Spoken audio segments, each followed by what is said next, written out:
Hola, muchas gracias por acompañarnos en esta conversación con Andreas Fontana, director de Azor, película que forma parte de esta nueva edición del Festival Internacional de Cine de Mar del Plata, la edición número 36.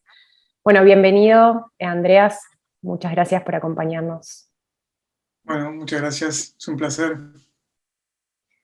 Bueno, como para comenzar a hablar de Azor un poco me interesaba indagar en algunos, bueno, un poco en tu biografía. Sé que viviste en algún momento aquí en Argentina, sos suizo y algo también de este mundo que retrata Azor, que tiene un poco, está en relación con la banca privada y ciertas implicancias que de alguna forma tuvo durante la última dictadura militar aquí en Argentina. Entonces me interesaba como hilar un poco esas referencias, esas ideas que te llevaron como a pensar y a escribir esta película. Sí, por supuesto. La verdad que yo viví un tiempo en Argentina, en realidad viví durante varios momentos de mi vida en Argentina. Una vez fue en 2007, entre 2007 y 2008 estuve viviendo en Buenos Aires, pero había viajado bastante antes porque había hecho un trabajo casualmente sobre el nuevo cine argentino, de hecho, una especie de trabajo de tesis para mis estudios en letras en la Universidad de Ginebra, y entonces tenía una relación, digamos, de trabajo o de estudio con Argentina, aunque de forma bastante solitaria y marginal en una cierta forma, y también afectiva, porque claro, las cosas después se sumen en la gente que te encontrás y cómo desarrollas cierto tipo de relación o vínculos que terminan siendo importantes, ¿no? En cómo marquen tu vida. A mí me pasó que Argentina marcó mucho mi recorrido, digamos. Pero no tengo familia, digamos, en Argentina, más bien tengo familia suiza. Y efectivamente tengo un rasgo familiar con el banco privado, que uno de mis abuelos era banquero privado en Ginebra. El otro, casualmente, era juez. O sea que hay una imagen bastante rara y fuerte que es muy ginebrino eso. Por un lado tenés el banco y por el otro tenés la especie de severidad moral del capitalismo, que es el juez, ¿no? Entonces vengo un poco de ahí, ¿no?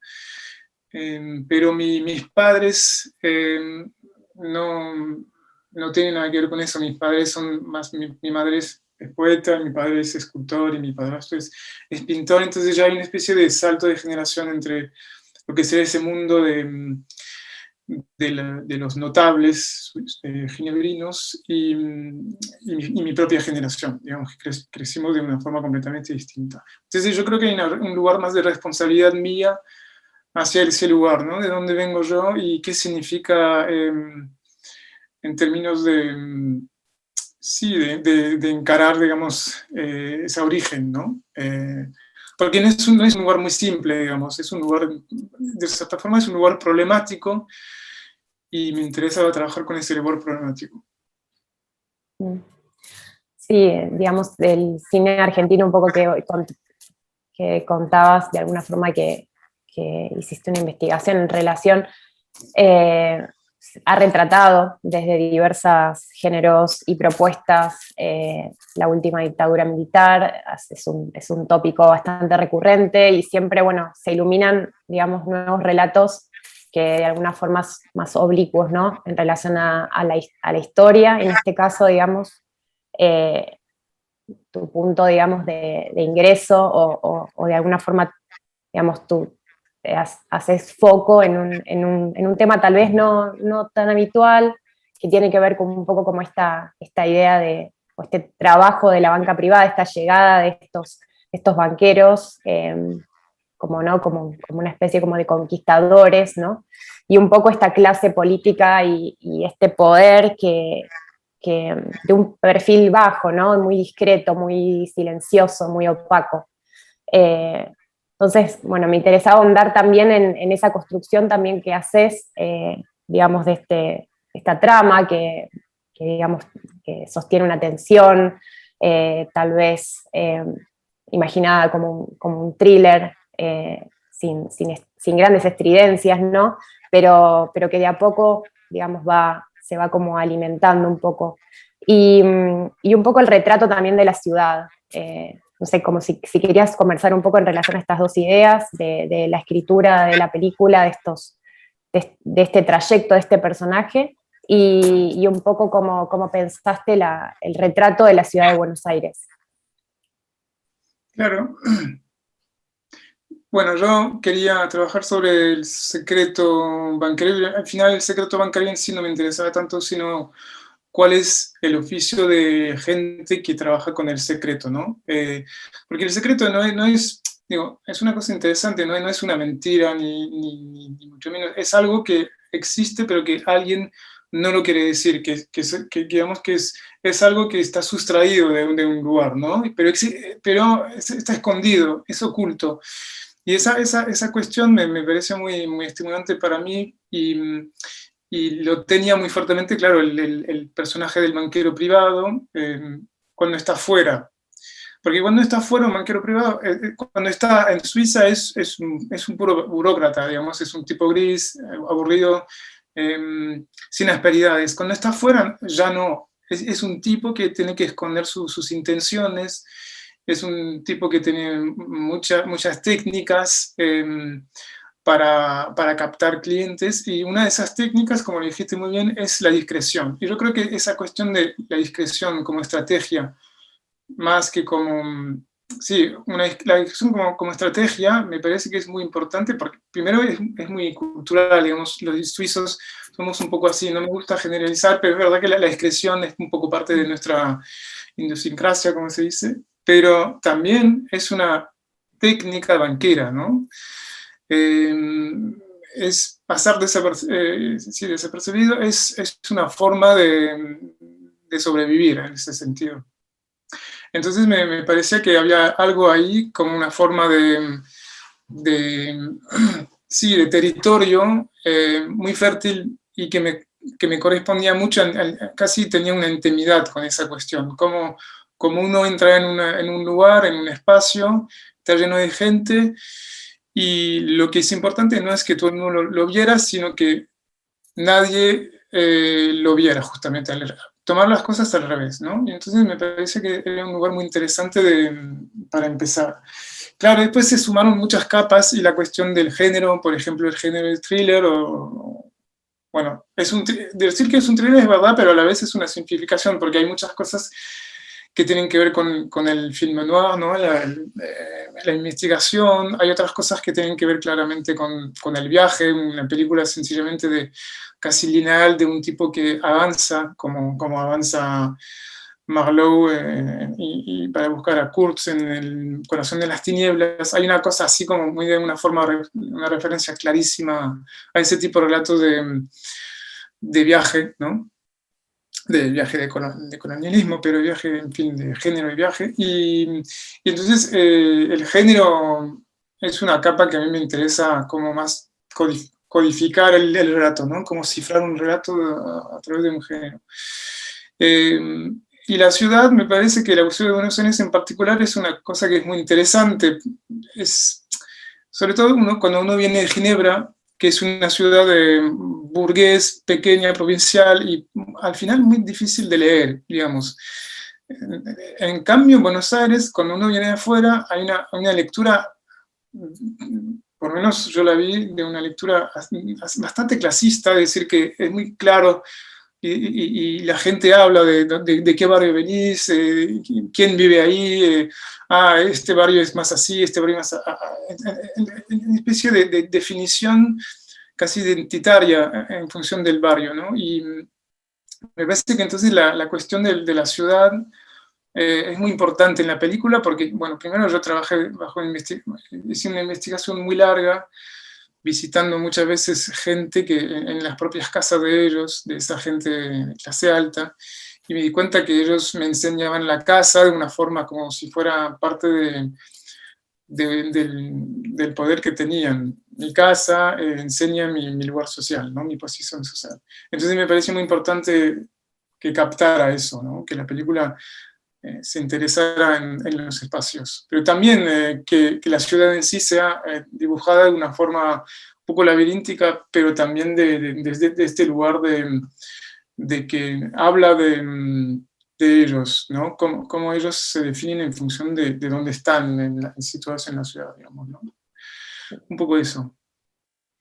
Sí, un poco esto que decís de un trabajo que se nota como exhaustivo también de elegir estos espacios, porque bueno, en un momento uno de los personajes no enuncia esta idea, ¿no? Como de que Buenos Aires fue una de las grandes capitales del mundo, si lo sigue siendo, que se ha venido muy abajo, ¿no? Como estas ideas un poco como muy de época, que de alguna forma se resumen, digamos, en ese trabajo de selección de espacios que no por suceder en estos interiores, la ciudad no se filtra en ese fuera de campos. Es como si cuanto más hacia adentro la película va, cuanto más sucede como en estos lugares como estos clubes de encuentros privados o estas casas como muy grandilocuentes y con mucho lujo.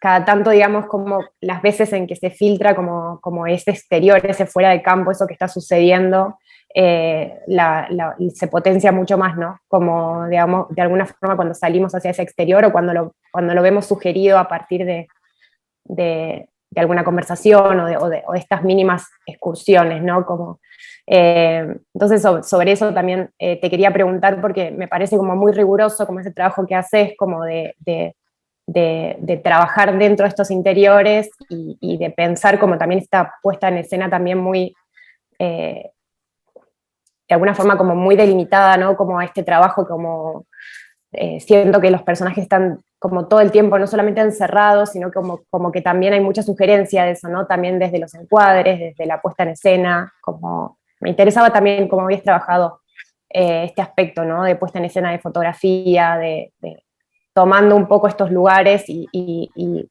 explotando un poco su potencial, ¿no? También. Claro, lo que yo diría acerca de la cuestión de, por ejemplo, del fuera de campo y la forma de no mostrar todo, claro, cuando se dio de que de repente iba a ser, desde el inicio, digamos, iba a ser una película de época, y era muy importante que lo sea, entonces yo siempre pensé, bueno, pero ¿qué significa en ese sentido la época? A ver, ¿es interesante o no? Por ejemplo, filmar la ciudad de Buenos Aires, recreándola en el 80. A mí me parece que me gustan mucho las películas que filman las ciudades cuando las filman en un momento contemporáneo, porque al final es casi documental, digamos, no es un momento fijado de un lugar y el cine sirve de documentación. Cuando es reconstituir una calle de cualquier ciudad en un lugar del pasado, me parece totalmente falso, porque al final es museal, no creo que sirva, digamos, en ese sentido. Creo que lo más importante, sobre todo en esa película, era dejar claro que yo como cineasta no soy en grado de entender lo que pasó realmente en la dictadura, ni cuánto violento fue. Es imposible, digamos, y no es mi trabajo. Lo que sí puedo acercarme un poco es como intentar, digamos, reconstituir algo de la tensión que un personaje en particular, extranjero, podía, digamos, sentir a nivel físico, ¿no? En los lugares que le corresponde al final, además, porque es un tipo que recorre a una ciudad de Buenos Aires muy específica, ¿no? Es un tipo que solamente se encuentra con clientes en lugares concretos, como cuando yo voy a Londres para presentar la peli, no veo nada más que la Mercedes que me viene a buscar, que el salón del hotel y que el festival y que no sé cuánto y tal. Hay una cosa así de decir, ¿qué me sirve mostrar para que la película sea justa, ¿no? Y entonces todo es una cuestión de medir el efecto, de dosificar el efecto para que sea lo más potente posible, con el menos efecto posible, digamos, ¿no? Pero no es solamente una cuestión de presupuesto, es también una cuestión de creencia mía, ¿no? De que me parece que sí, creo que el cine es mágico en el sentido que puede mucho con pocas cosas.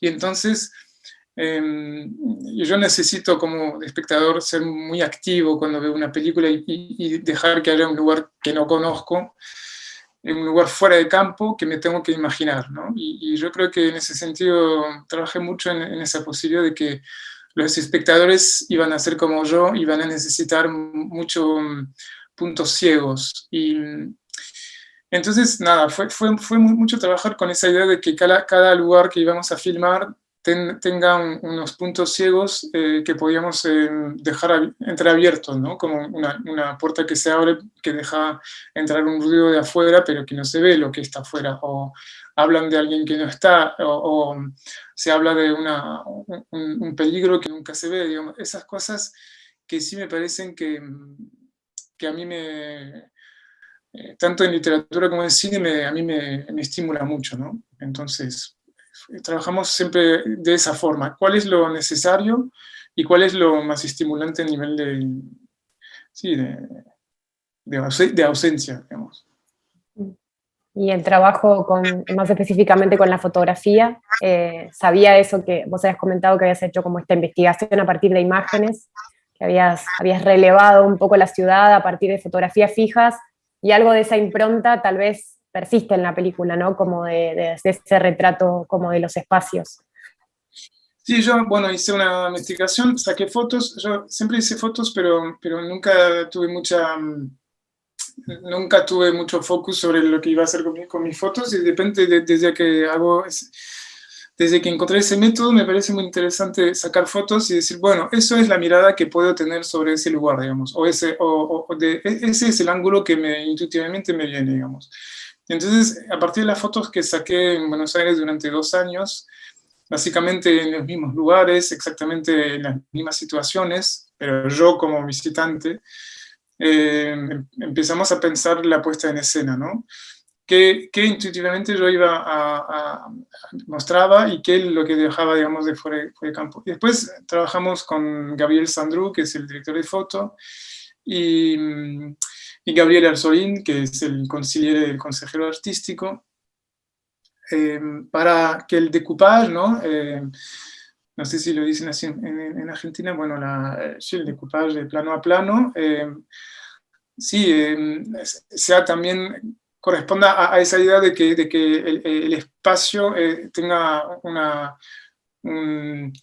construcción primero con el montaje, porque no era tan obvio, digamos, de trabajar con el lenguaje completamente campo y contracampo, yo contra champ, ¿no?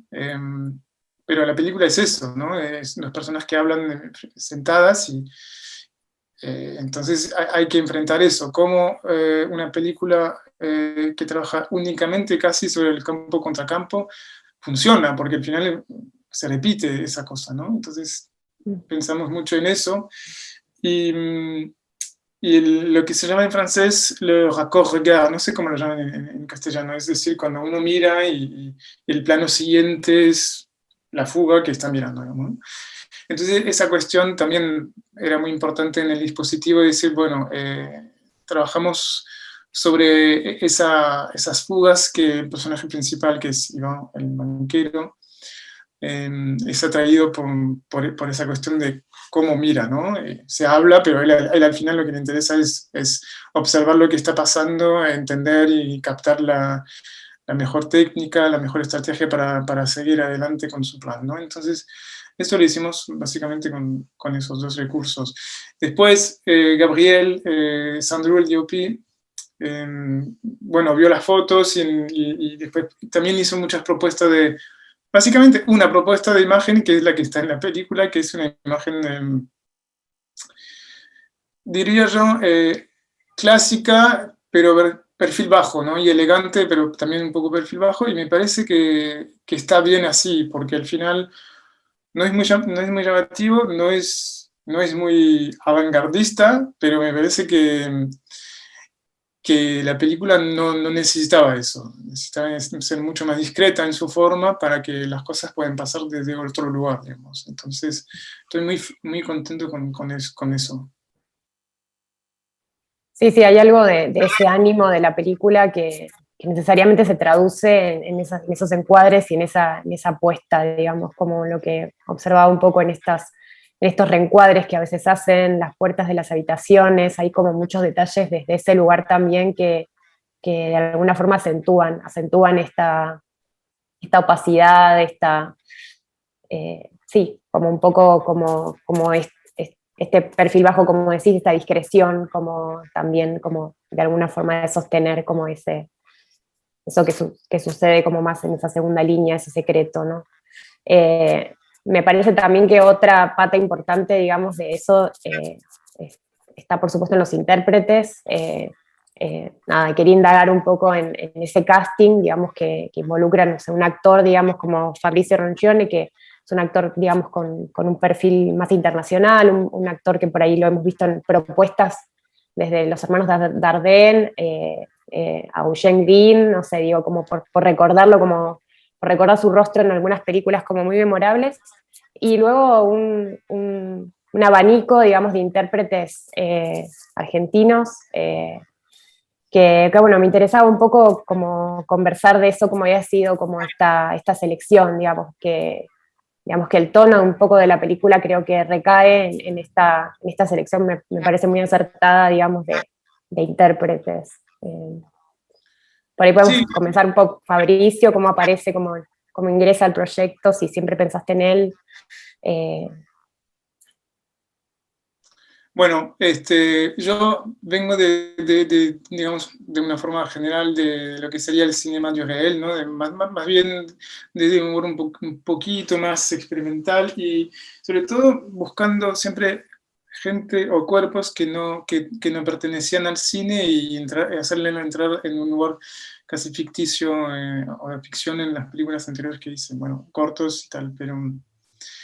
Entonces siempre me interesó esa idea de que se podía filmar gente que no es actor, pero dándole actuación, trabajo de actuación. Eh, pero después, en esa película, que es totalmente otra en términos de todo, de producción, de trabajo, de desarrollo y de guión, porque hay mucho texto. Desde el inicio hemos trabajado de una forma paralela en Europa y en Argentina. Digamos que en Europa directamente hemos buscado gente más del lugar más común, profesional, pero actores que siempre habían sido o secundarios o con poca visibilidad en actores principales. Hemos trabajado con Alexandre Nazarian, que es un gran director de casting francés, y entonces por eso sí, yo tenía la sensación de que era importante buscar gente que todavía no había tenido su suerte en cierta forma, y que entonces se podía también confrontar en un desafío, como era el modo para mí, ¿no? Es decir, una primera película es un desafío y me parece que había eso, tener eso en común. Y, pero siempre desde un lugar de encuentros, qué corporalidad y qué atmósfera de alguien a mí me transmite una cosa casi genuina sí, en el primer contacto y decir, bueno, eso quiero filmar. No me interesa tanto hasta dónde él puede llegar a empujar el personaje, sino que la persona en sí, el actor en sí, me interesa filmarlo ya de como es, ¿no? Y eso, y después del otro lado, en Argentina, cuando encontré a María Laura Berch, que usted la conoce muy bien porque es muy famosa y me parece que se lo merece, directamente lo hemos pensado desde el lugar, tenemos que encontrar gente de ese mundo porque el oxígeno que ellos aspiran no es el mismo que el nuestro. Entonces, esa cuestión tan sencilla, es imposible actuar o es muy difícil, digo, se puede actuar, pero es más fuerte si, si se trae ese sentimiento de ser distinto delante de la cámara, ¿no? Entonces, desde el inicio ni siquiera estaba terminado el guión, habíamos pensado eso. Después, cuando terminé el guión, me acuerdo muy bien porque yo estaba en vacaciones en Tailandia, es decir, mucho antes de la pandemia. Tuvimos una llamada con María Laura y me dice, No sé, empecé en pánico, porque de repente se dio cuenta que entrar en ese mundo era muy difícil y que era formar una estructura para entrar, ¿no? Decir que no es, digamos, buscar y encontrar, es tener pequeños puentes, pequeños túneles, pequeños investigadores personales que te van, digamos, dirigiendo hacia esa gente. Pero bueno, María Laura es María Laura, es decir, una gran trabajadora y muy genia, y fabricó esa estructura y supo captar mucha gente de ese mundo. De ese mundo, cuando digo ese mundo, es el mundo de la alta sociedad argentina o del mundo del dinero, ¿no? Ambas cosas. Y entonces hemos trabajado intensamente, sobre todo ellas, ella y su equipo, en captar gente, y yo los miraba, una especie de casting a distancia con cápsulas, videos, y después cuando una primera selección, yo me viajé otra vez y encontré como, no sé, 60 personas o 40, algo así, y a partir de ahí, después, a partir de charlas que tuvimos con ellos, se hizo el casting, ¿no? Pero fue un trabajo titanesco, porque una película así funciona sobre todo con el casting, digamos. Entonces era muy importante que ese trabajo sea meticuloso y ambicioso, ¿no? Sí, sí, realmente me parece como muy particular, digo, como encontrar estos rostros del poder que por ahí están un poco como alejados tal vez de los castings cuando uno piensa en una película como de coproducción, ¿no? Como este por ahí, este género que de alguna forma involucra a veces como los rostros más reconocibles de cada país que de alguna forma produce la película, y me parece que aquí ese correrse de ese camino le da como mucha fortaleza y unicidad, ¿no? Como particularidad, digamos, a la propuesta. También no es menor, digamos, este trayecto, ¿no? De los personajes que de alguna forma alternan entre el español y el francés. También eso me interesaba como consultarte un poco, siento que a veces algunas cosas como eh, se remarcan al decirlas en otro idioma. No sé cómo trabajaste eso, si fue algo más fortuito. Entiendo que el guión se nota, digamos, que no hay una construcción como espontánea o de la improvisación, digamos, ¿no? Como que hay como un trabajo como muy delicado y muy justo con los textos, y me interesaba también cómo fue este trabajo como bilingüe, ¿no? Sí, yo creo que, bueno, el guión en ese sentido era un poco una apuesta, porque desde un lugar del cine contemporáneo donde se cree mucho en la improvisación, en la duración de los planos y en lo genuino o auténtico, cosas así, claro, yo ahí nos metimos más con un guión hiperestructurado, hiper escrito, y absolutamente ninguna improvisación posible. Bueno, cuando digo eso, miento, porque lo que pasó fue que cuando yo encontré la gente, sobre todo los argentinos, el guión estaba terminado, pero claramente yo lo volví a escribir para ellos, es decir, que el vocabulario que ellos usaban los tuve que adaptar, y entonces incluso durante las escenas las cosas se adaptaron a lo que ellos podían decir o lo que salía mejor. Entonces, no hubo improvisación, solamente hubo una especie de fondue, ¿no? De mix entre lo que yo había escrito y lo que ellos eran o son, digamos, ¿no? Pero efectivamente hay una cosa muy importante, que es trabajar desde el lugar de lo artificial del texto, y eso me parece que la película lo asume como tal. Es decir, estamos todos en una ficción, pero más allá de ese gesto o de ese juego de ficción, algo se transmite, y esa cosa creemos firmemente que existe, ¿no? Ese algo es el cuerpo, muchas cosas que tienen con los espacios y con la relación de poder de uno a otro, ¿no? Y me parece que en esa relación de poder está el lenguaje. Por ejemplo, cómo uno usa el lenguaje, cómo uno habla mejor que el otro, habla más fuerte que otro. Es verdad que en Argentina tienen también un uso del lenguaje a mí me fascina, digamos, como esa forma es una forma muy espectacular de hablar que tienen ustedes, ¿no? Que, por ejemplo, en París lo tienen un poco, pero un poco menos, y en Suiza ni hablar, el suizo es calladito, digamos. Pero lo que sí tenemos, y eso es otra forma de poder, pero un poco más vicioso, es decir que nosotros no hablamos fuerte y no hablamos de una forma espectacular, pero sí hablamos 4, 5, 6 idiomas. Y eso te da un poder de adaptación tremendo, ¿no? Es decir, que cuando... Es otra forma, es como más circular, es una forma de poder mucho más circular y mucho más, sí. Entonces me parece muy importante hablar de eso, ¿no? Cuando algunos son muy frontales en su relación con el lenguaje, otros, como banqueros, son mucho más laterales. Cuando están un poco bloqueados, pasan a otro idioma y claro, descolocan siempre. Es una fuga, pero me parece que es muy así. Y yo también funciono así a veces, ¿no? A veces me siento un poco incómodo en un idioma o con alguien y tal, y entonces me paso a otro idioma y está todo más fácil o descoloco completamente la cuestión. Entonces me parece que era muy importante ese juego de pasar de un idioma a otro y es un poco bizarro y entiendo que para que alguien que no hable ni francés ni español se pierde mucho eso. Pero bueno, eso.